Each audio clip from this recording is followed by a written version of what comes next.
Hello, hello mes frères et sœurs, bonjour, bonjour, ça fait longtemps. Eh bien, bienvenue à cette nouvelle étude approfondie de la leçon de l'école du sabbat titrée Le péché dans l'Église. Et le verset de mémoire nous dit, ne savez-vous pas que votre corps est le temple du Saint-Esprit qui est en vous, que vous avez reçu de Dieu et que vous ne vous partenez point à vous-même, car vous avez été rachetés à un grand prix. Glorifiez donc Dieu dans votre corps et dans votre esprit qui appartiennent à Dieu. 1 Corinthiens 6, verset 19 à 20. Prions le Seigneur.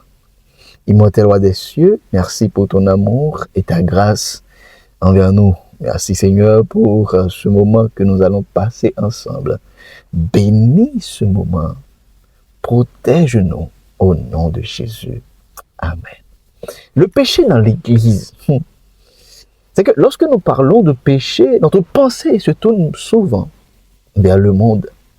Nous pensons à la violence, nous pensons à la corruption, à l'immortalité ou encore au rejet de Dieu. Pourtant, mes frères et sœurs, cette semaine, la parole de Dieu nous conduit vers une réalité beaucoup plus proche et parfois plus difficile à accepter. Le péché peut aussi s'installer dans l'Église. Dans l'Église. Cette vérité est troublante, mais elle est nécessaire, mes frères et sœurs. L'Église est appelée à être la lumière du monde, le sel de la terre. Cependant, l'Église est composée d'hommes et de femmes sauvés par la grâce, mais toujours engagés dans un combat quotidien contre le péché. Lorsque l'Église cesse de veiller, les valeurs du monde franchissent ses portes. Peu à peu, ce qui semblait autrefois inacceptable devient normal. Ce qui était considéré comme sain devient ordinaire. Et la conscience spirituelle s'affaiblit chaque jour.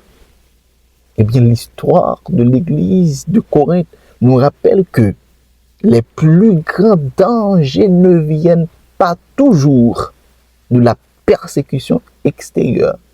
Bien souvent, ils naissent lorsque le monde commence à façonner notre manière de penser, nos valeurs, nos relations et même notre compréhension de la sainteté.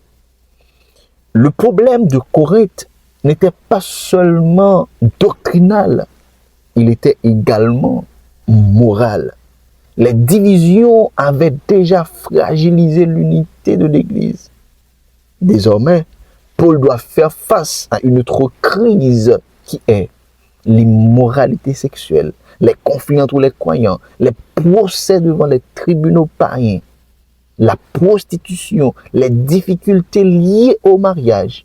Eh bien, ces situations démontrent qu'une église peut posséder de nombreux dons spirituels tout en ayant besoin d'une profonde réforme du caractère. Mes frères et sœurs, c'est une belle leçon. Le péché dans l'Église. Souvent, autrefois, lorsque nous parlions de péché, nous te pensé avec les gens qui vivent dans le monde, les gens qui ne sont pas convertis, les païens. Nous te pensé avec un rejet, une punition de la part de Dieu. Nous te pensé avec pas mal de choses mauvaises. Mais cette semaine, il faudrait que le péché est capable dans l'Église. C'est que nous te voyons semaine se passer, comment que Paul t'a fait face ensemble avec problème dans l'Église Corinthe là. C'était la division. OK? Et division ça était lié par un manque de maturité spirituelle. Et ce manque de maturité spirituelle, eh bien, c'est cause que il y a une division. Parce qu'à l'époque, beaucoup de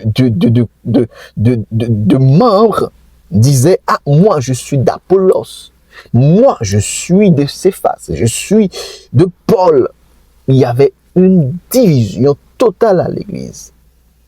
Et Paul avait résolu ce problème-là par 3 questions.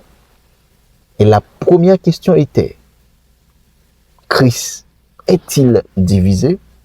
Eh bien, mes frères et sœurs, après tout problème de division que l'Église a fait face, eh bien, Paul t'a abgé l'autre problème encore. Un pile autre problème, surtout au niveau de la sexualité, prostitution, un conflit au niveau de la famille, c'est toujours gagné jugement dans le tribunal.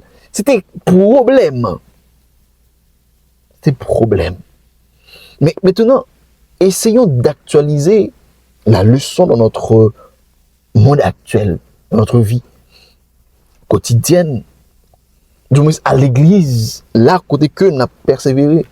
Est-ce que ce genre de problème-là nous pas style gagné dans l'église?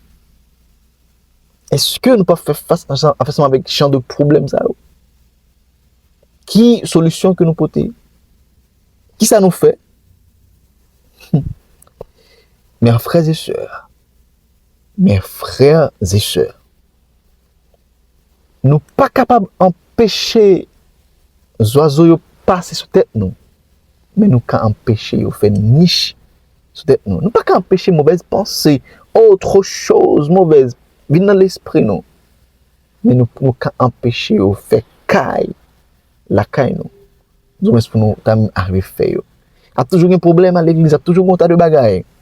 Mais il faut que nous disposons, nous demander à Dieu la force, le courage pour pouvoir les résoudre, pour pouvoir les gérer.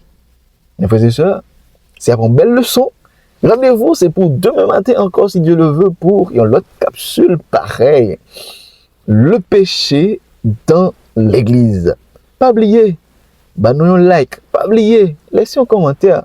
Pas oublier, partager une leçon. C'est une façon pour encourager et dire leur monde. D'accord? Parce que nous voulons que dire leur monde. Comme une plateforme. Ok? Ensemble, pour nous prêcher la parole de Dieu. Pour nous aller côté que parole là va arriver. D'accord? Parce qu'il y a une pile ville au Canada qui est encore vierge. Et c'est à nous. Nous allons aller dans la ville pour prêcher la parole de Dieu. Et bien, ensemble avec dire leur monde, nous allons faire, d'accord? Nous allons faire. Pas oublier, je dis à nous, ça fait longtemps que nous pas, ok? Eh bien, pendant plusieurs jours encore, nous pas poème parce que ma travail dans le studio, on a préparé le studio pour très bientôt nous poème, ok? Nous poème live parce que chaque samedi nous avons des invités pour faire introduction de leçon, pas moi seulement encore. Avec l'autre émission sur la famille, sur la jeunesse, la musique et autres. D'accord? So, lorsque on pousse au like vidéo, lorsque on laisse un commentaire, on dit merci, une question, une lumière, ça fait du sens. Et lorsque vous partagez même, c'est bon bagage. Et me dit merci à tout le monde qui toujours partagé, merci à tout le monde qui toujours bat un commentaire, qui toujours bat un like. Merci, merci. Que Dieu va bénir nous abondamment. Déjà, bonne semaine dans le Seigneur. Que cette semaine soit fructueuse, bénie. Eh bien, mes frères et sœurs, rien de plus. Shalom.